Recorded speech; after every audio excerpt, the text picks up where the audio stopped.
And that did emerge very quickly. I think for the people who had wanted a reform, there was a sense of we have lost something very precious.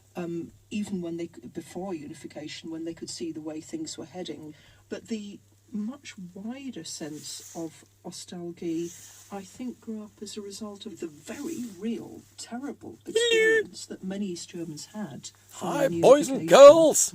We're just listening about the Berlin Wall. I'm just about to build one myself. Hey, Donald, is that a good idea? Yes, I think it is. Hey, I love it when people want to come to my country and then I can boot them out after we've stolen all their natural resources and oil and everything, you know, and sold them drugs. Donald, wonderful bit of truth there. Talking about the truth, what's Boris up to? Hey, I am now king of the world. I'm king of the world. I'm on top of Donald Trump. I'm on top. I don't think so, Boris. I think actually our country is a rather slip down the ranks to number 5. Really? What about the British Empire, the British Bulldogs? But I don't bounce on. Oh, he's been full of himself since he's been playing Prime Minister. Oh, I cannot stop Boris from bouncing on everything, including Donald's head. You know, Donald might shoot him. Actually, I might shoot him. Only a joke, of course. Greta will shoot him. He's been really irritating me as well. Actually, that sounds like Grippy there, Greta. Hey, he's been really interesting. Greta Thunberg, nobody's heard of, is a 15, 16, I think 17-year-old. Oh, I don't know how old she is, does it matter? She's a young person who recognises our planet is screwed because she's been listening to the scientist. She was the only one, actually, who could be bothered to read all the reports. Grippy, did you read any of the reports? No, I can't read a Madoogie. Well, exactly. Anyway, yeah, 45 years ago. Was it 45?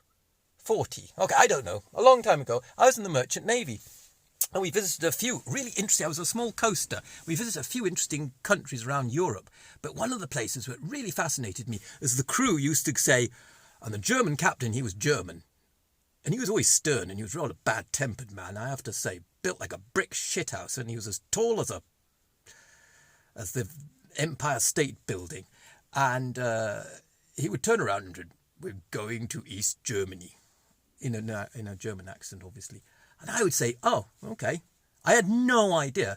And then it took us, it seemed to take ages, and we actually had to go through ice. We went through the Baltic, and we were breaking ice, going through to this godforsaken place. And it was really fascinating. I was about 19 years old. And then we arrived at this place which looked like time had forgot, and it was all ice and freezing cold. If you weed on the deck, it had frozen before you got there, and your willy froze as well, so you didn't do it. What about doggies? Could they? I don't know about dogs, Grippy. I don't want my thing falling off. Oh, I don't know, Grippy. But anyway, that was a sideline. And they had a man at the bottom of the ship who had a machine gun. Yeah, a machine gun.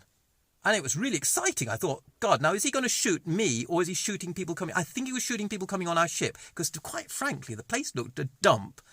I did say we actually went on land once. We went visit East German twice. Because he was a German captain, he had some friends. And actually the Eastern Germans all of a sudden said, hey, do you fancy some vodka in Germany? And we all said, yeah, that sounds a good idea. So we all went ashore and had some vodka and chatted, and they wanted to hear about things in German from the German man. And we just sat there and drank vodka, which seemed fine to me. And then at the end of the evening, he pointed a gun to us and said, right, you get back on your ship.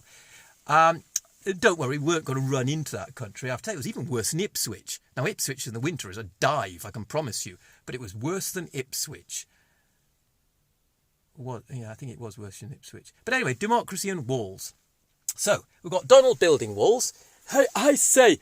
And then we've got Grippy, who doesn't know what a wall is. And then we've got Greta Thunberg. And anyway, let's see. I've also did today a class to do with safeguarding, just come out of it, safeguarding children, young people. And you know, I was really shocked. Britain has one of the highest rates in the world, I think it might be the highest rate in the world, of self-harm. So I thought, yeah, we better check the gang, bettn't we, Grippy? Now, have you been self-harming? Have anybody been harming you, Grippy? Donald's been a bit staring at me a bit funnily. Okay, you're all right. Have you been self-harming? The only thing I self-harm is other cats. If a cat comes my way, you know what happens? I don't want to know, Grippy. Donald, have you been self-harming? Hey, boys and girls, I get loads of those murderous men to self-harm other people, especially the ones over the other side of the wall, where we get all our natural cheap resources from. Toxic shit and all that. Okay, so you don't self-harm. Can I just look at your paws? Or hooves? You've got hooves, haven't you? Oh, you've got some bruises there and stuff there. Where did you get those from, Donald? Oh, yeah, those are my games. My special games. Okay, I don't think we want to know anything. Not with Boris, I hope. God, these bloody upper crust rich people, they don't have to get up to some weird things.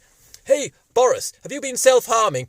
Hey, I am now king! King! Get off Donald's Trent! I'm king of the world! I'm king of the world! No, I'm afraid the British Empire is not quite what it was, and I think Donald might shoot you if you carry on bouncing on his head. Oh, I'm king of Britain! Donald, don't do that, and don't do that to Grippy. Oh, he's falling into my coffee. No, oh, he's getting impossible. Greta, how you do self-harm. Now, you're young, and let's be honest about it. You're the only person who've actually, of any sense, and actually read the report says that we're all going to have mass extinction if we don't get off toxic. Oh, yes, you are self-harming. Well, no, she's not self-harming, but anyway. I want peace and love. Hey, that's cool, isn't it? Okay, anyway, so let's ask the man from BP. Is he self-harming? The representative who plays a number of roles in here. Do you self-harm? No, he's keeping stum, like they all do. Do you buy weapons of mass destruction and harm other people? Are you a member of the arms industry? Are you a member of the toxic banking? Do you own all the newspapers that feed us a lot of dribble? No, he's not armed. Can I check your arms there? No, you seem all right, yeah. Okay. The man that represents the stum industry. Okay, anyway, so I better get going. Start the old toxic shit up. What's this? Oh, that sounds absolutely prehistoric, isn't it? I mean, I'll switch the damn thing off at the moment.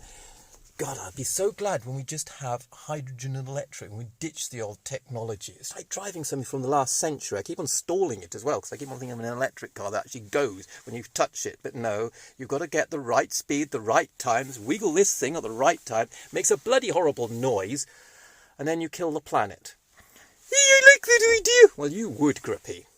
Anyway, that's Big Buzz broadcasting extra long because the Berlin Wall came down. Now we're building walls, but now we're going to have to all get together, knock all the walls down and live in peace and harmony and have the appropriate technologies. Love you. That's a broadcast brought to you by Big Buzz.